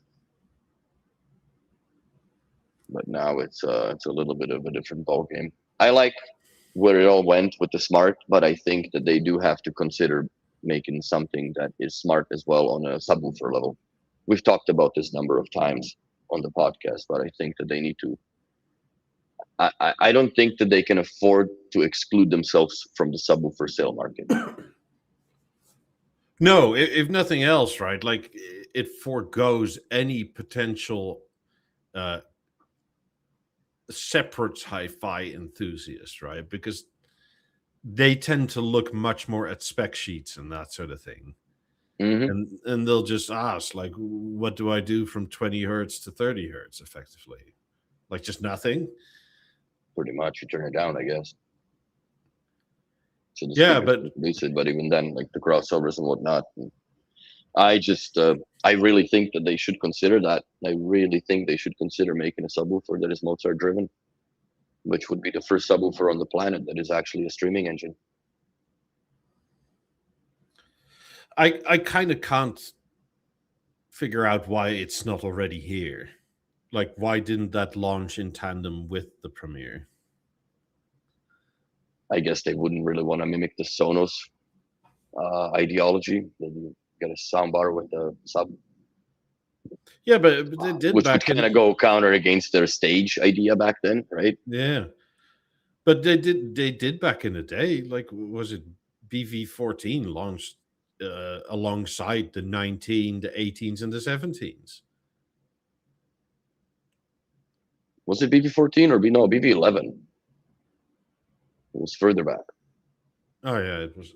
I think It was you're right. further back. Yeah, it was further back. But yeah, It was that all BV launched before. at the same time, and like, I mean, also in terms of like giving people options, right? It makes sense, and a lot of the photos for like marketing were in that a combination of all that stuff. Mm-hmm. I mean, and Yeah. Well, I understand if they're not keen on the subs anymore, but I think still you have to. I don't think you should turn a blind eye and ignore the market. I mean, And they I think definitely aren't keen on subs anymore. But no, it's clear. But I think the problem is that they think they could pull it off without, but I think that the subwoofers are still very deep into the culture of having a sub with a theater. I mean, not like a BeoSound theater, but just in the theater setup as well, the 5.1, right? You kind of sort of need that 0.1 to do its 0.1 on it. So, well, another option was to have a lot of maybe not 8, but definitely 28s, right? Like, why don't they go down to 20 hertz? Or like closer to, because That like woofer is packed so tight in there, bro. yeah, I understand, right? But like if you're not, So tight. if you, I understand that they also maybe not like subs, but like okay, but then it needs to go lower, at least on the spec sheet, right? Like Yeah, because the only way that it can go lower is then you bleed your money out for 50s or 90s, right? Where you can have that full range that is untouched, really, by anything that is below that level in portfolio.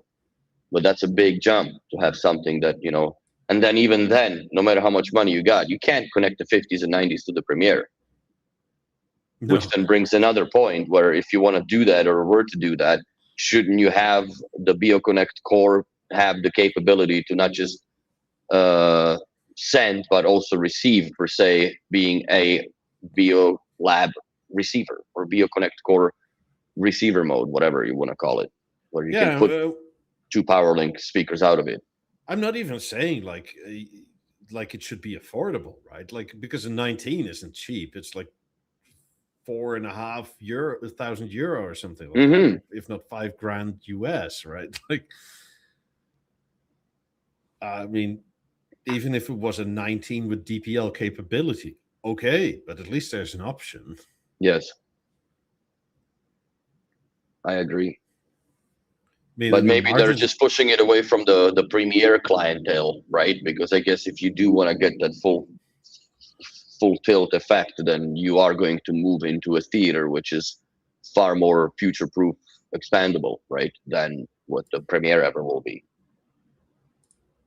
Given the WISA, given the DPL, given the actual power links, given the fact that yes, you can still control 2 rudimentary IR-based devices via puck, which none of that happens in if the CEC screws up, you're going to get the remote control and pulling the thing out of the cupboard or whatever you're hiding it from when you have it with Premiere. So it's a little bit of a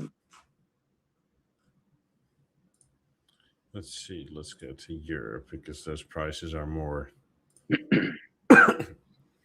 representative for most of the audience, probably.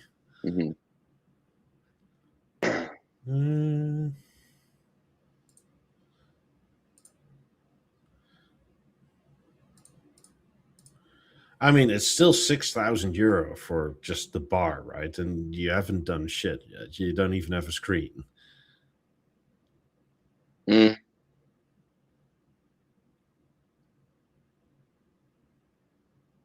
So, I mean, before you have this with the screen, you're what, like 8,000 euro in?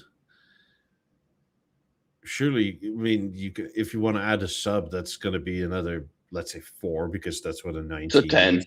It's a 10. Yeah. And then I mean, are we really saying like somebody that if they want to make this like a 5.0 surround, right? Like already as it is, like, yeah, 15 grand is not really worth it for us as a company. Like, wait, what? Right? Like, are we that far out into the high net worth individuals, right? Like,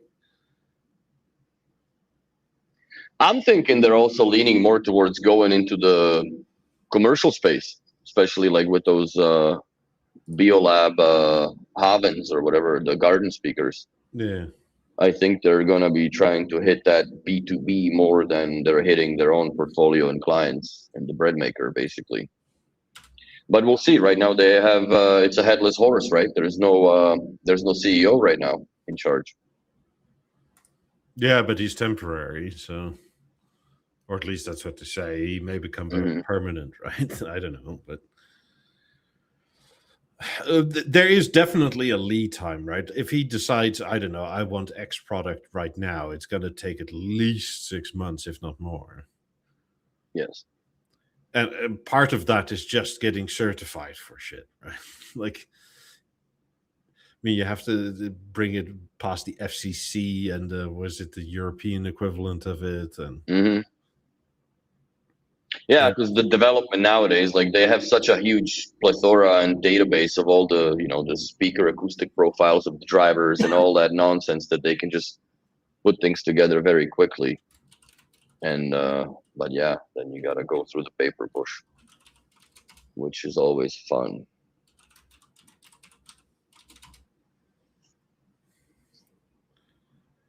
I mean, if you want older prices for your B&O stuff, you can always go to a dealer and just ask X demo things. Isn't the demo sale now sometimes? Because it usually was around the February, January, February. I don't think so. remember. Also in Europe, anyway. I'm not entirely sure it's in the US or not, but there's a lot of deals going on, like 20% off if you buy a theater or premiere with aids.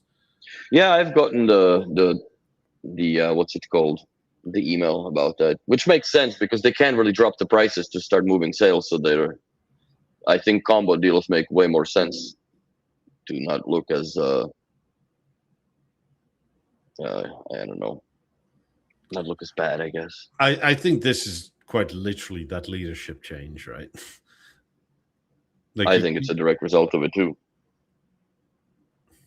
I mean, if you're looking for stuff, the way my entire life have treated B&O, the price they put on things is an asking price. Pretty much. Especially in Europe. Now that changes slightly here in the US, and that is mostly because of how the Scarce it is. Well, also how the mothership treats its dealers here, right? Mm-hmm. Like somehow in the country where everything is the most expensive, the margins are smaller, which is crazy, right? Like, yes. Well, they blame it on tariffs and nonsense and blah blah blahs and import tax and this and that. Well, it's definitely everybody else's fault, not ours. Of course. I mean, meanwhile, you can just import it from Europe, right, and be cheaper off. Which, like, what does that? It makes no sense. Yeah. Yeah. It makes no sense. Funnily enough, in terms of the premiere, I thought it on like in pictures it looks better naked, but then when we went to the store and saw it, I was like, I actually kind of like it more with the wood on it. The wood looks nice. The wood looks nice. I mean, yes, it's a bit weirdly bulbous, but you kind of have to be like straight off to the side to see that. Yeah, it's not noticeable whatsoever, I guess, from the front face of it. It just looks like a heater. Yeah. Like a very sexy heater.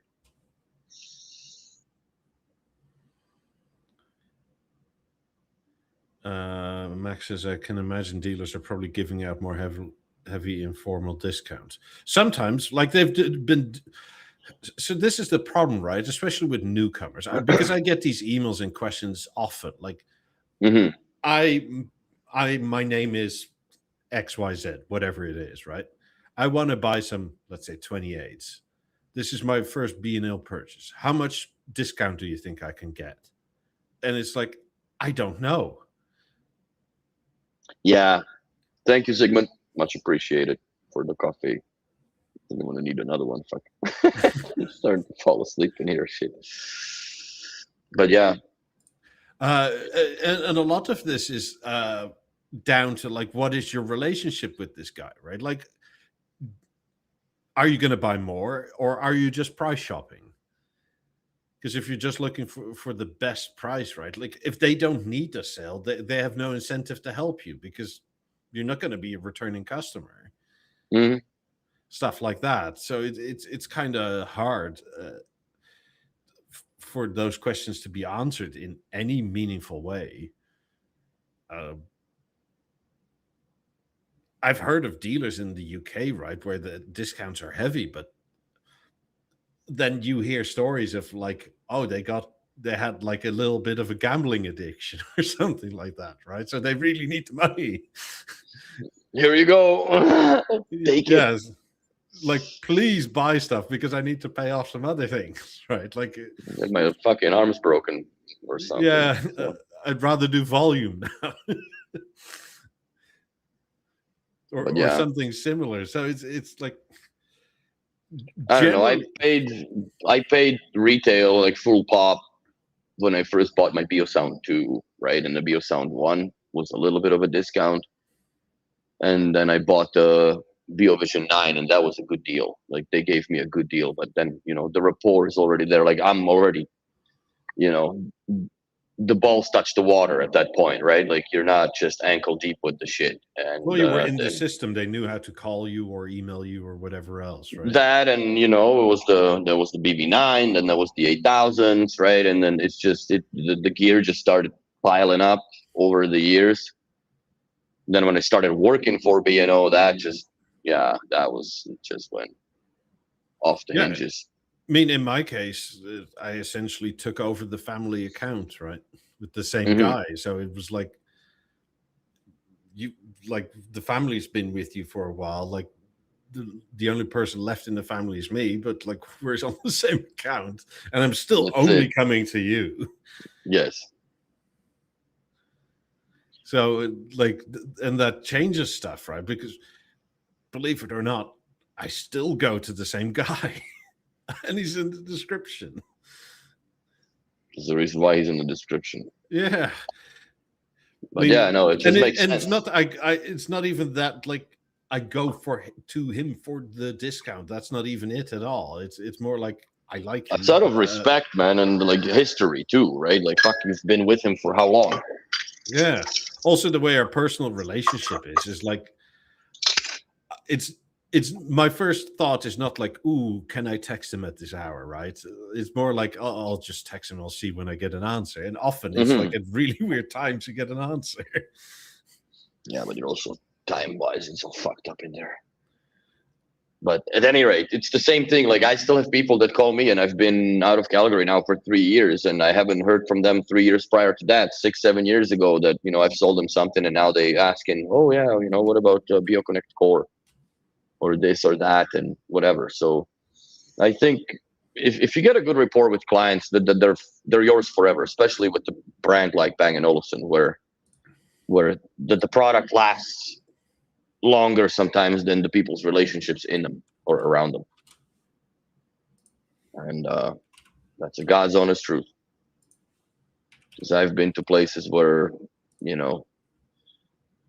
wife was divorcing the husband, and she fucking sold the BeoSound 5 and set of Lab 5s from under him while he was on a business trip. That was pretty savage. And I was the one disconnecting it. I found out later that that's what happened. I'm like, no fucking way. Because he called, right? Yeah. Who did you sell it to? I'm like, what do you mean? I'm like, this blah, blah, blah. And he's like, yeah, she fucking did that without me knowing. I'm like, ooh. Ooh. So yeah, that was a feels bad day. But what could I have done? So yeah, I don't know. Become a relationship expert and then ask for legal papers. No, she wants them moving. We're moving, and the speaker needs to be disconnected and packed. Fucking disconnected, packed it like I always do, to nicely, and shit.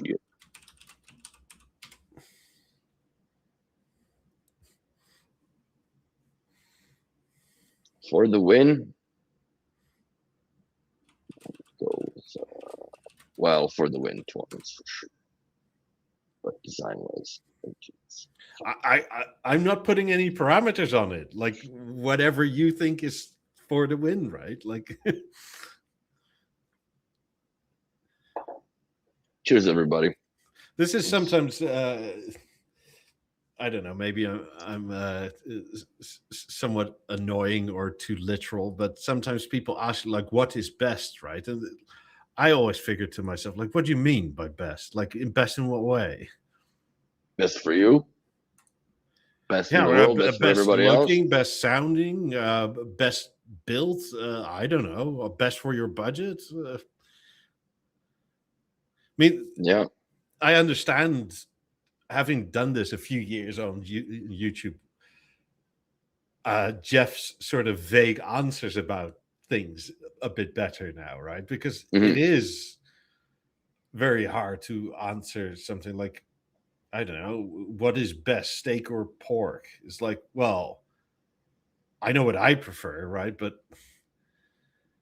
But if I don't know, you have that current Lyme disease that makes you allergic to beef, right? Like then pork it is. Like That's because just the the other best thing for you. literally makes you vomit. So like I don't know, that's not good. Yeah. Yeah, no, it's very hard. Like I've even when I was working with BNO as a salesman back in Calgary, when people like, show me your best. I'm like, well, what's your best? Like, if you want best, that's, you know, 3 pairs of fives and 103-inch screen, right? If that's the best, I guess. So best you can get from here. You want to spend 200 grand on a TV? Fuck. So like, what is the best? Are these the Second best, best? That they are 85 the inch best, above. but yeah, 90s are the best, but there are better speakers than them, but they're nowhere near the price that these are, because these are cheap compared to whatever else is out there that is considered better. And we've beaten that topic down to the ground a few times. I just love looking at my speakers, man. There's nothing like I've been around a few manufacturers of different kinds and different brands, and Martin Logan's, the Venetian curtains as I call them, the fucking see-through speakers. It's so weird. There's no there's no sex appeal in the design of those things at all to me. It's just they're boring speakers. Then you have those Bowers and Wilkins, I believe, the Nautilus or whatever, with the freaking snail on the or yeah. Nautilus. Yeah. Like they sound great. Don't get me wrong. Like even when we went to CES and listened to all these avant-garde and blah, blah, blah, and all these manufacturers. But then you look at the speaker itself. It's like, where the fuck would I put that in my house that look cool? Nowhere. Like other than you have like your little audiophile room, right, where you put your cables 2 inches off the ground so the static from your socks don't get them, and it's just too much, man. But I don't know. Go for 28s for stereo. I would go for the what the fuck, dude? This is like from the Prometheus movie or something. Like, that's what I could see on that spaceship that they listened to. Wait, you're telling me you don't want this in your living room? Oh my lord! Like, what the fuck? That's like you need to have like a dinosaur set from Lego and stuff, so it looks like there's fossils around the house to match a little bit. Because what does that match with, honestly? Like, other than like if you do it somewhere, maybe like in Bahamas by the ocean, that kind of sort of makes sense that you fucking managed to pull 2 of these out of the water. But I just don't get like what's with the sticks at the back of it? I don't know, balancing act? I don't know. Like porcupine spikes? Like, what is that? Or is it like the vents? I don't get it, man. Oh, they just do, you know what I mean? But this is still much nicer. Oh, for sure. Than this, whatever that carving is. That's just sad. I mean, you can get them in different colors, obviously, but they become even more expensive that way. What the fuck? But you also you're talking about inch-thick wiring that you need to like run to them. Color match too, bro. Yeah. Wait, the sticks are supposed to kill cabinet resonance. That's a shitty cabinet if you need a stick to poke out to do that.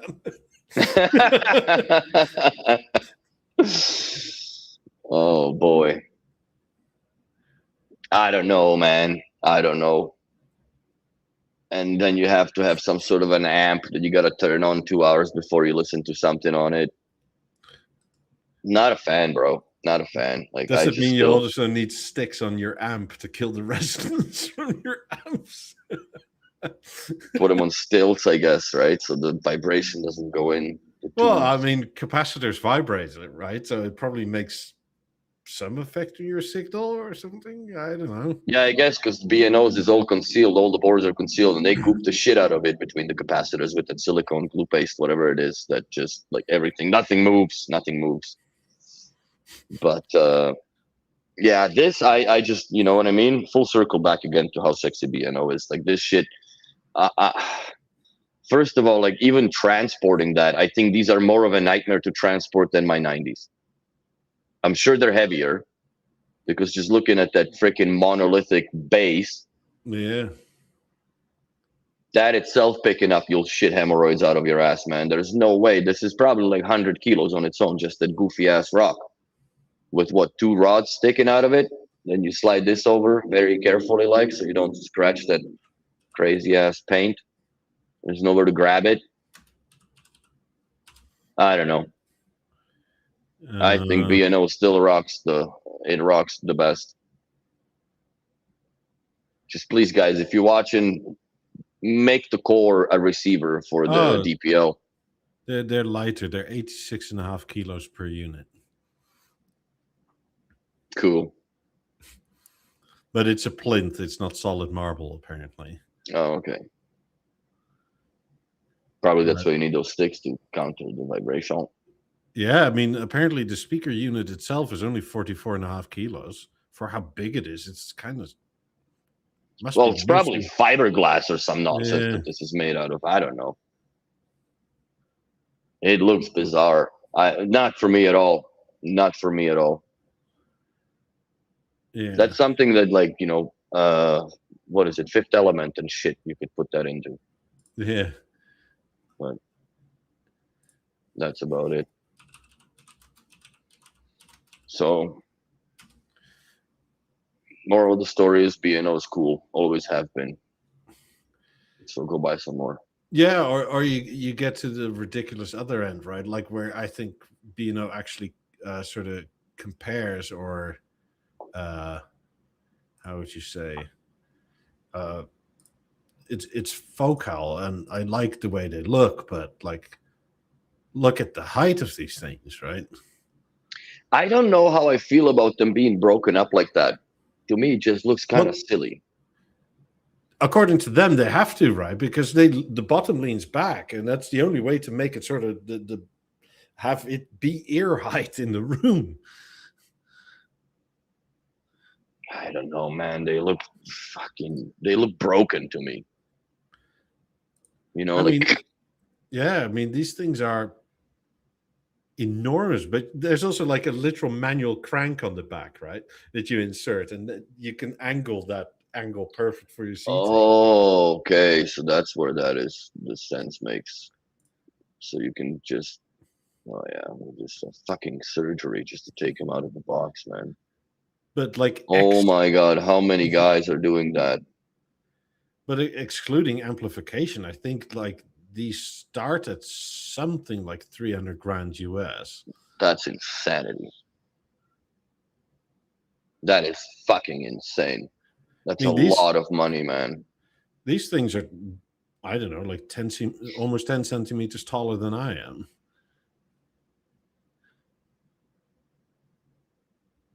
Like, they're exquisitely made, but like they're also, I think per side, they're like 200 kilos or so, like fully built up. 5, 6. I don't know. I like my 90s way more than these, dude. Yeah. I gotta say. It's it's just, I'm just saying, it's one of these things where like I like these, right? I've seen them exquisitely made, but I don't think I would ever want them. No. Like they're so tall. I think the best tip I can give to people that are on the fence of buying B&O or have the wife approval factor for audio electronics, take them to like an audiophile shop and have the guy run through the mill of what the fuck, and then take her to the B&O dealership, and I'm sure you're gonna walk out with something that is B&O. Well, or ask her something silly like, what cables can we have in the house, right? Do you like these cables? Because these cables are 5 grand and these cables are 8 grand. Yeah, watch your woman go cross-eyed. It's like, what? Doing the math. Not even doing the math, just trying to understand what the fuck is in that, right? Yes. And that, like, the more and more you talk, the bigger the diamond after that you'll have to buy her. Or some sort of something, man. Because you know that if you're buying some for yourself, you're buying some for her too. That's just how it is. It's one of these diamonds, right? Where it's like, oh, see what he bought. Oh me. yeah. Oh. She'll have a fucking neck brace on just to hold her arm right. Shit. Or you can just have a pair of 50s or 28s. Well, I mean 28s. I'd still go for 50s more than 28s if I was to do it. Well, anyway, now you know you need to buy your woman diamonds. There you go. Diamonds are forever, and so is BNO, bros. So see y'all next week. Thanks for watching, and thanks for the coffee. Have a good week, and thank you all. Bye. Bye.